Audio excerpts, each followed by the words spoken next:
नमस्कार, मैं नवीन कुमार यूट्यूब के इस चैनल पर आपका स्वागत है। तो दोस्तों, हम लोग ये जानते हैं कि ऑनलाइन की पढ़ाई हम लोग क्यों करते हैं। तो सबसे पहले हम लोग जानेंगे कि ये 10th क्लास का बुक है और इसका नाम है पैनोरमा सेकेंड। 9th के क्लास का बुक है, वो है पैनोरमा फर्स्ट और ये है पैनोरमा सेकेंड। तो हम लोग 10th क्लास के इस लिटरेचर की किताब का फर्स्ट सेक्शन प्रोज सेक्शन है, हम लोग उसी को डिस्कस करने जा रहे हैं। और इस प्रोज सेक्शन के फर्स्ट चैप्टर को हम लोग डिस्कस करेंगे। इसमें 3 सेक्शंस दिए गए हैं। एक है प्रोज सेक्शन, सेकंड है पोएट्री सेक्शन और थर्ड है रीड, थिंक एंड एंजॉय। ये 3 सेक्शन में बटे हुए हैं। तो ये पैनोरमा सेकेंड 10th क्लास की किताब है। तो हम लोग इसको डिस्कस करने जा रहे हैं। आप लोग ध्यान से देखेंगे और देखते समय याद रहे इसको सब्सक्राइब कर लीजिए। अधिक से अधिक वीडियो आप लोगों को पढ़ने को मिलेगा। तो हम लोग शुरू करते हैं। सबसे पहले जानेंगे कि हम लोग इस चैप्टर के द पेज फॉर लिविंग को किसने लिखा था, अबाउट द ऑथर का मतलब ये हुआ कि हम लोग इसके ऑथर के बारे में जानेंगे। ये आरसी हचिंसन है। It means RC Hutchinson wrote the story The Pace for Living। वो एक नॉवेलिस्ट थे, ब्रिटेन के थे और नॉवेलिस्ट थे, यानी नॉवेल लिखने वाले थे, नॉवेल लिखते थे। उन्होंने एक स्टोरी भी लिखा है जिस स्टोरी को हम लोग पढ़ने के लिए जा रहे हैं। तो हम लोग देखेंगे इसके बारे में। ये ब्रिटिश नॉवेलिस्ट है, मैंने यहाँ लिख दिया है। ब्रिटिश नॉवेलिस्ट थे वो। क्या है बर्थ, उनका बर्थ क्या है 1907। उसके बाद डेट ऑफ डेथ है 1975। उनके कुछ इंपोर्टेंट वर्क है, उनकी कुछ कृतियां हैं। उनके जीवन काल में जो कृतियां हैं, जो वर्क्स हैं, इंपोर्टेंट है, मैंने लिखा है। और बहुत सारे हैं लेकिन मैं कुछ लिख दिया हूं यहाँ पर मैं आपको जानकारी के लिए, क्योंकि ये आपके बुक का चीज नहीं है, फिर भी आपको जानना आवश्यक है। जानेंगे, जितना अधिक जानेंगे उतनी अच्छी बात है। मैं यहाँ बता दिया हूँ। नॉवेल्स है दाउ हास्ट डेविल 1930। मैं ये डेट लिख दिया हूं कि दाउ हास्ट डेविल 1930 में लिखा गया था। One light burning has been written by Ray Coryton Hutchinson in 1935। RC Hutchinson का पूरा नाम है रे क्वारिटन हचिंसन। थर्ड है टेस्टामेंट 1938। टेस्टामेंट को उन्होंने 1938 में पब्लिश करवाया। नेक्स्ट है elephant and castle 1949। Elephant and castle भी उनकी कृति है। ये नॉवेल है क्या, तो पूछा जाएगा। ऑब्जेक्टिव टाइप क्वेश्चन जब पूछे जाते हैं तो उसमें रहता है ये स्टोरी है, पोएम है या वो नॉवेल है, क्या है। ऑब्जेक्टिव टाइप क्वेश्चन दे देगा 4 ठो और उसमें आपको पूछना पड़ेगा, जानना पड़ेगा कि क्या है। जब इस तरह का प्रश्न आता है तो आपको जानना वहां पर जरूरी है, इसलिए मैं लिखा हूं testament 1938, elephant and castle 1949। Next है इमेज ऑफ माय फादर 1961 है और राइजिंग भी एक नॉवेल है। This has been written in 1975 and the last and seventh is the fire and the wood has been written in 1940। These all novels are written and their dates has been published is indicated in the end of the name. इसके अंत में मैंने ये date भी दे दिया है, publication का date है 1930 है।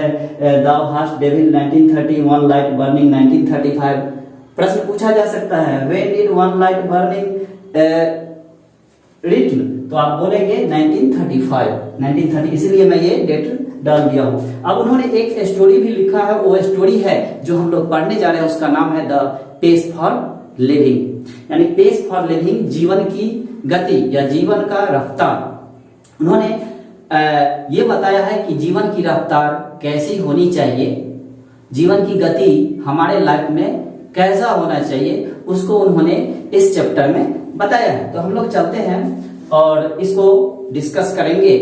इनका पूरा नाम मैं बता दिया हूं। हिज फुल नेम इज रे Coryton Hutchinson. Yes, my dear students, and I shall be listen to carefully. R.C. Hutchinson's a British novelist. You know, British novelist थे, ये नॉवेल लिखा करते थे।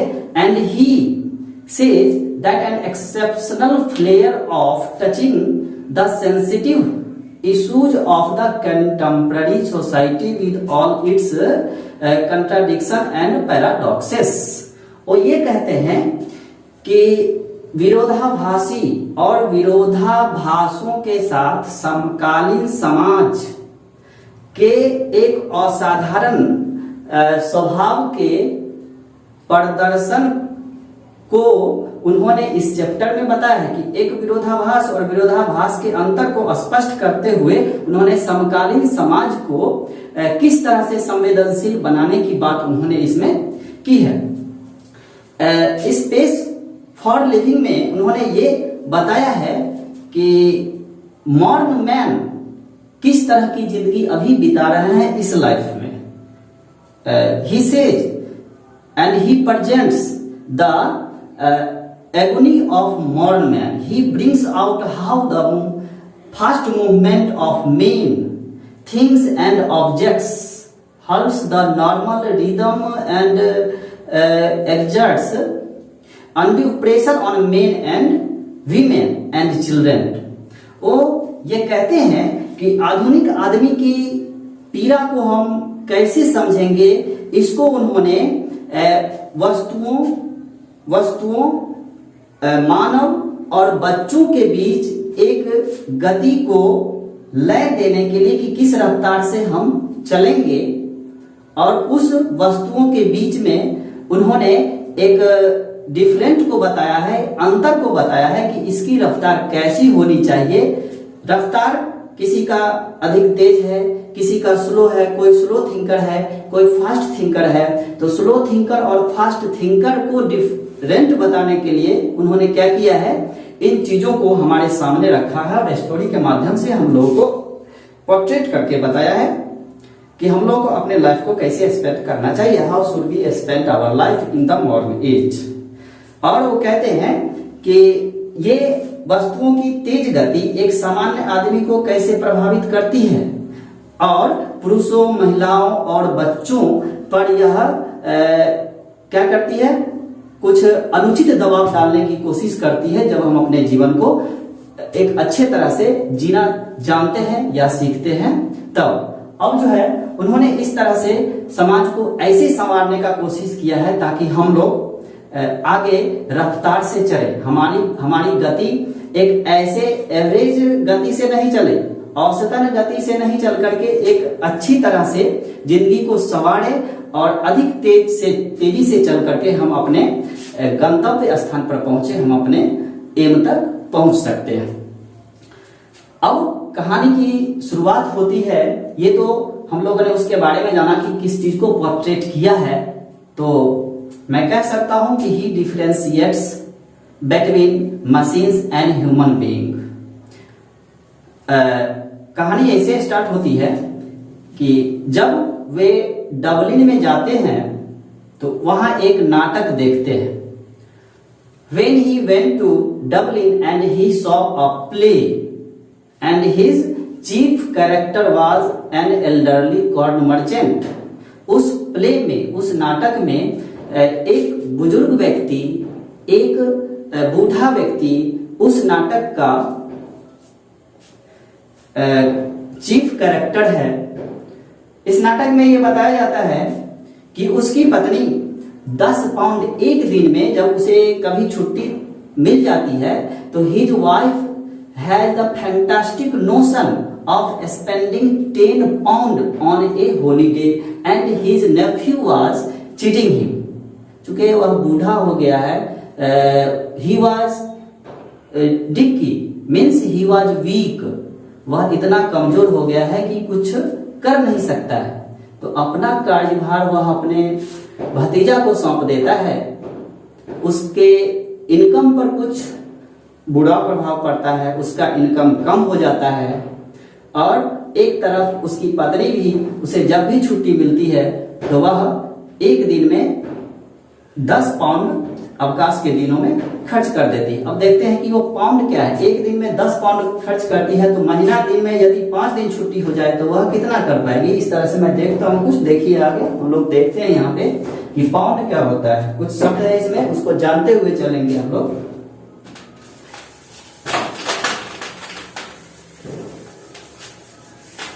पाउंड,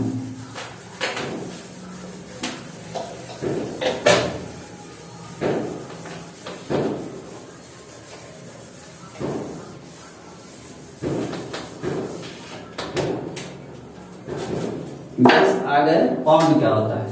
ब्रिटेन का करेंसी है the currency of Britain.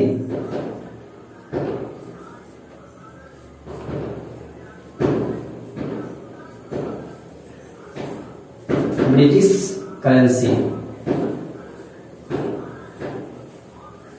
British currency है pound. Indian currency जैसे हम लोग जानते हैं इंडिया,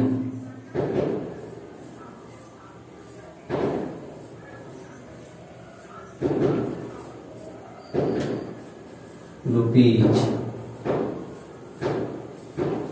अमेरिकन करेंसी,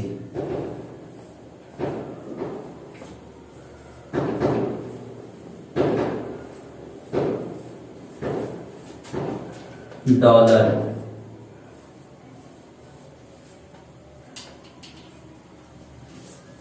उसकी पत्नी एक दिन में 10 पाउंड यदि खर्च करती है तो हम लोग ये देखते हैं कि वो पाउंड है क्या। ब्रिटिश करेंसी को यानी ब्रिटिश के मुद्रा को हम लोग क्या कहते हैं, पाउंड कहते हैं। इंडिया के करेंसी को हम लोग रुपीज कहते हैं। हम लोग यहाँ जानते हैं we are Indians and we spend amount in rupees not in dollar, neither dollar nor pound. हम लोग का मुद्रा है, करेंसी है क्या, रुपीज है। तो इंडियन करेंसी रुपीज है, अमेरिकन करेंसी डॉलर है। तो ये पाउंड में खर्च करते, चूंकि ब्रिटेन का करेंसी है पाउंड, तो एक दिन में उसकी पत्नी क्या करती है, $10 खर्च करती है। $10। पाउंड का सिंबल होता है ये पाउंड, और एक पाउंड का मतलब होता है, मैं लिखता हूं यहां पे, 1 पाउंड इक्वल टू 102.37। और मैं ये भी बता देता हूं डॉलर क्या होता है। 1 पाउंड, इसका वैल्यू यदि 102.37 है तो 10 पाउंड क्या हो जाएगा। तो इसको हम यदि 102 इंटू 37 से मल्टीप्लाई करते हैं, सॉरी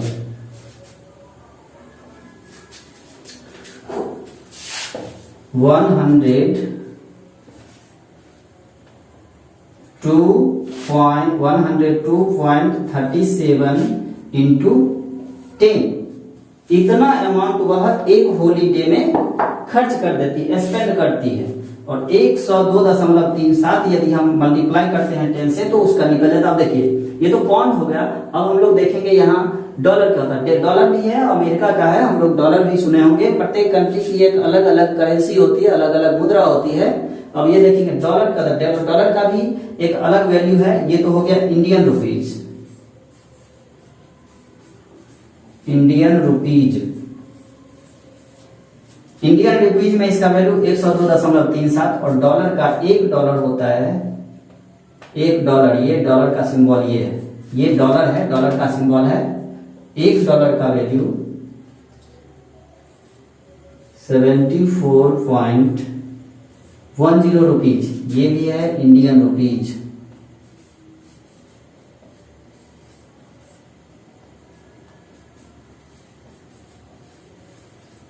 यस, तो हम लोगों ने देखा कि वह एक दिन में 10 पाउंड खर्च करती है।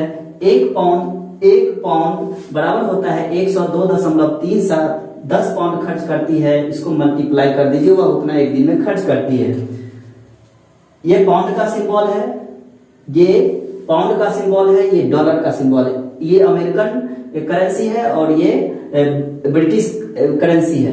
हम देखेंगे $1 74.10 रुपीज। ये इंडियन रुपीज, इसका वैल्यू इंडिया में इसका वैल्यू 74 रुपए 10 पैसे होते हैं। और 1 पाउंड इंडियन रुपीज यानी इंडिया में इसका वैल्यू 102.37 है। तो हम लोग इस पर ज्यादा नहीं देखेंगे, हम लोग को देखना ये है वह करता क्या है आगे, कि इस पैसे का वह खर्च सही तरीके से कर रही है या नहीं कर रही है। ठीक है, हम लोग अब आप आगे देखते हैं। हम लोग पॉइंट को समझ चुके। नेक्स्ट,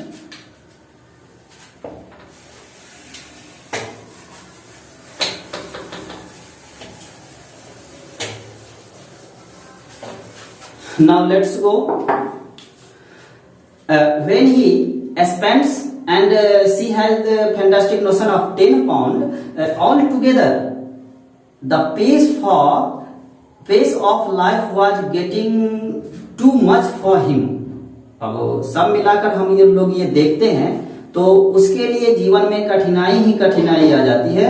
और इस क्षण वह अपने शब्दों में कुछ ऐसे चिल्ला करके बोलते हैं, माने इनके नेफ्यूज हैं, इनकी पत्नी है और कुछ लोग हैं इनके फैमिली में, कि एक एरोप्लेन 1 घंटे में 1000 माइल की दूरी तय करती है। एकाएक उनके मन में ये बात सुनाई देती है, जो कहते हैं कि क्या इतनी तेज रफ्तार से चलने वाली गाड़ी, यानी उस तरह से उनके मन में कुछ इस तरह की बात आती है कि एक स्लो थिंकर व्यक्ति कितना स्लो सोच सकता है। और यदि एक एरोप्लेन 1000 माइल की दूरी तय करता है तो क्या उसकी रफ्तार हमारे जीवन की रफ्तार से कितना अधिक है, वो ये अंतर बता रहा है। तो हम लोग देखते हैं इसमें वो ये कहते हैं कि जब वो थिएटर में थे, यानी पिक्चर देख रहे थे थिएटर में, पिक्चर थिएटर में, तो ये सब घटनाएं उनके लाइफ में होती जा रही है। नेक्स्ट हम लोग चलते हैं। ऑथर कह रहे हैं कि मैं इस तेज गति से नफरत नहीं करता। It means the author likes this speed. वह इस क्षण उस गति को पसंद करते हैं, न कि उसे ना पसंद करते हैं। Then I may say that he dislikes a slow speed of a van और an aeroplane. It means he likes the faster train or faster van or fastest train और एरोप्लेन।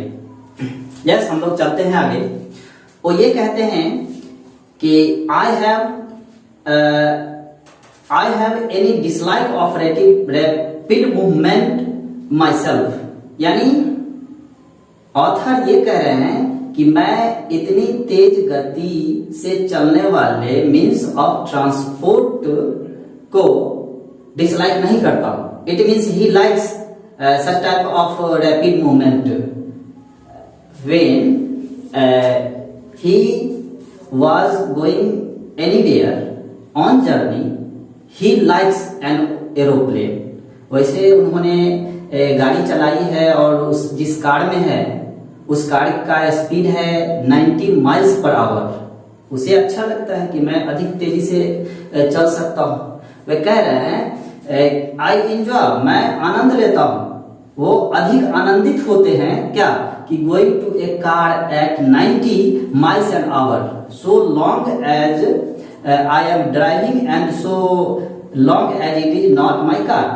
इसका मतलब ये हुआ कि 90 माइल्स पर आवर गाड़ी चलाने की उसकी आदत है, और जब वो कार में होते हैं तो उनका मानना है कि जब मैं कार में होता हूं, जब तक वह मेरी गाड़ी अपनी नहीं हो जाती है ना, और वह गाड़ी को 90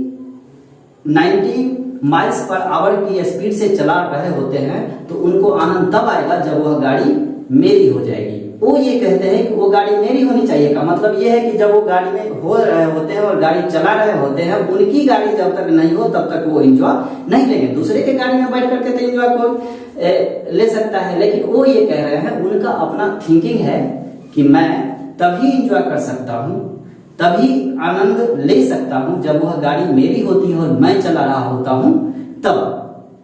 ये कहते हैं उनको इस चीज से अधिक नफरत नहीं है कि ये गाड़ी अधिक तेज गति से चल रही है, वो इसको लाइक करते हैं, वो इसको पसंद करते हैं। कहते हैं कि to dine in London and lunch in New York next day seems to me a most satisfactory experience. I admit excludes all the real pleasures in Spain, but it gives you a superficial sense of drama. इसका मतलब ये है कि when he is on journey and he is driving a car, he takes enjoy a sort of pleasure. Besides pleasure, he takes a sort of excitement while he is on journey. जब वो journey पर होते हैं, गाड़ी चला रहे होते हैं, तो थोड़ा बहुत उनमें खुशी आती है. He becomes happy on journey.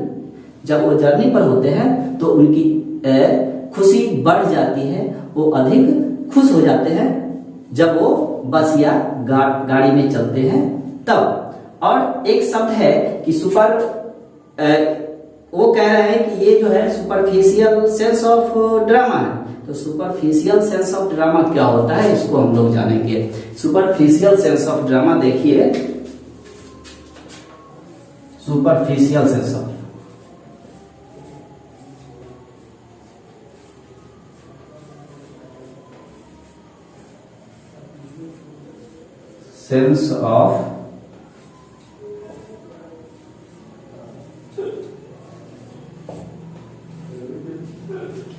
Superficial sense of drama का मैं मीनिंग लिख देता हूं.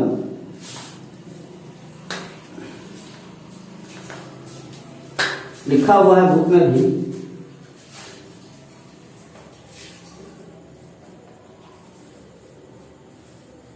pertaining to the surface.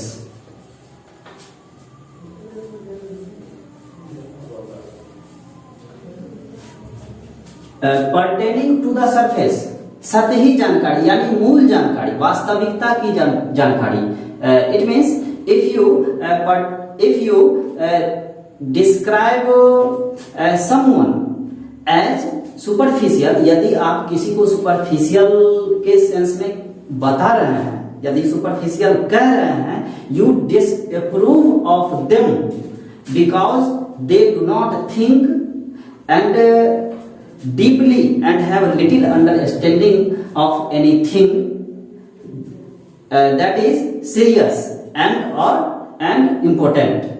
वो क्या है कि उसकी अंडरस्टैंडिंग बहुत कम होगी. ये सुपरफिशियल है. यदि आप किसी को कह रहे हैं कि वो सुपरफिशियल सेंस ऑफ ड्रामा है, का मतलब ये हुआ कि उसको थोड़ी बहुत जानकारी उस चीज से मिल रही है, उसकी जानकारी है, लेकिन वो कम सोचता है, स्लो थिंकर है, उसके बारे में वह अधिक जानकारी उसके पास नहीं है, वो सीरियस नहीं है, ही इज नॉट सीरियस, और वह अधिक गहराई तक सोचते हुए उस चीज को नहीं लेता है, क्योंकि वह गंभीर नहीं है. जब गंभीर है तो सोचेगा नहीं, इसीलिए उसकी अंडरस्टैंडिंग इसमें कम होती है. सुपरफिशियल सेंस ऑफ ड्रामा है. आगे हम लोग देखते हैं कि वो कहते हैं कि यह सुपरफिशियल सेंस ऑफ ड्रामा नहीं है. हम लोग के एंसेस्टर्स जो हैं, इसके बिना ही अपने जीवन को बिताए थे. उन लोगों की गति हम लोगों की गति की अपेक्षा और स्लो थी. इसका मतलब ये है कि वो अपने एंसेस्टर की अपेक्षा वो अधिक तेज गति की रफ्तार वाले जीवन में प्रवेश कर चुके हैं और अधिक तेज गति से आगे की ओर बढ़ना चाह रहे हैं. वो कह रहे हैं कि I speak with prejudice because I belong to the tribe of slow thinkers those who are cursed with l. एक शब्द है बुक में दिया हुआ, l esprit de l escalier, people who light on the most devastating repartee about 4 hours after the party's over. मैं उन slow thinker की जातियों से बिलोंग करता हूं जिन्होंने उसे अभिशाप दे दिया है, यानी उससे प्रभावित हो चुके हैं, उससे वो अफेक्टेड हो चुके हैं. जो स्लो थिंकर है वो यदि उसे शाप दे देता है तो उसका जवाब जानते हुए भी वो नहीं दे पाएंगे और अधिक वह ना सोच पाएंगे और ना ही अप्रोप्रिएट वे में एक निश्चित प्रॉपर टाइम में उसका जवाब नहीं दे सकते हैं. इसको हम लोग कहते हैं स्लो थिंकर. सोचने की गति कम है, सोचने की शक्ति कम हो जाती है वैसे शब्द का प्रयोग किया गया है। मैं इसे लिख देता हूं। यस डियर स्टूडेंट्स, हम लोगों ने ये एक शब्द देखा था, वो शब्द था drama, superficial sense of drama. वो शब्द था सुपरफिशियल सेंस ऑफ ड्रामा। हम लोगों ने उसमें देखा कि उनकी लिटिल अंडरस्टैंडिंग होती है, उसकी डीप जानकारी उसे नहीं हो पाती। और दूसरा शब्द है, एक थोड़ा सा डिफिकल्ट है, एल एस्प्रिट डी एल एस्केलियर्ट। ये शब्द है, ऐसे लोगों के लिए ये यूज होता है। वहां पर ये ऑथर कह रहे हैं कि मैं इस तरह के समूह के व्यक्ति से शापित हूं, जिसकी वजह से मैं स्लो थिंकर हो चुका हूं, अधिक गहराई से सोच नहीं सकता हूं और ना ही उस प्रश्न का जवाब एप्रोप्रिएट टाइम में दे सकता हूं। इसका मतलब होता है, ये जो शब्द है कह रहा है कि l esprit de l escalier is a French term used in English for the predicament of thinking of the perfect reply too late. जो शब्द आपसे पूछना चाह रहा है और उसका जवाब आप जानते हुए भी उसका आप रिप्लाई देंगे नहीं, अधिक सोचने के बाद भी उसका जवाब आप एप्रोप्रिएट टाइम में नहीं दे सकते हैं। You can't give the answer in a appropriate time of the question, so you may be slow thinker because of the curse of such type of person. L esprit de l escalier. Next, वो ये कहते हैं example के लिए कि जब उनसे कोई भी व्यक्ति मिलता है तो उनके प्रश्नों का जवाब वह, चूंकि अभिशापित हैं और अभिशापित होने की वजह से वह उसका जवाब असमर्थ हो जाते हैं देने में, और ये कहते हैं कि आई एम स्लो थिंकर, और मैं बहुत स्लो थिंकर हूं, मैं अधिक तेज रफ्तार से नहीं चल सकता हूं। आगे ये कह रहे हैं कि एक दिन वो जाते हैं एक सिनेमा हॉल में अपनी वाइफ के साथ। वहां पर में उनके साथ पत्नी भी बैठी हुई है, उनकी वाइफ भी बैठी हुई है और वो भी है। उस वक्त वो 3 पर्सन आते हैं, 3 कैरेक्टर्स हैं, उनको पहचान दी जाती है। उनको मैं बता रहा हूं अभी एक ग्राफ बनाकर, 2 मिनट में देख लीजिए। इसका ग्राफ है, अधिक समझ में आएगा इसीलिए मैं ग्राफ बना देता हूं। मुझे लगा कि ये वीडियो कुछ अधिक लंबा हो चुका है, इसीलिए पार्ट 3 इसका वीडियो मैं बना दूंगा, और इसके लिए मैं एक पार्ट 3 बनाऊंगा। पार्ट 1 में मैं इनके सभी वर्ड्स को, इंपॉर्टेंट वर्ड को बताया हूं। पार्ट 2 में ये चैप्टर है जिसमें अबाउट ऑथर्स से शुरू होकर के और चैप्टर के हाफ तक मैं डिस्कशन कर चुका हूं। अब एक भाग और एक पार्ट और बचा हुआ है जिसमें आप लोग इसको देख लेंगे। सबसे पहले इसको जब तक आप लोग सब्सक्राइब नहीं करेंगे तब तक आप लोगों का नोटिफिकेशन नहीं जाएगा। अतः आप लोगों से ये कम से कम आग्रह है कि इसको सब्सक्राइब करिए ताकि नोटिफिकेशन आपके मोबाइल फोन पे या जो भी आपके पास सोशल मीडिया का साधन है उस पर आसानी से जा सके। Thank you so much. हम लोग मिलते हैं अगले वीडियो में। आज तक के लिए इतना ही। Thank you so much.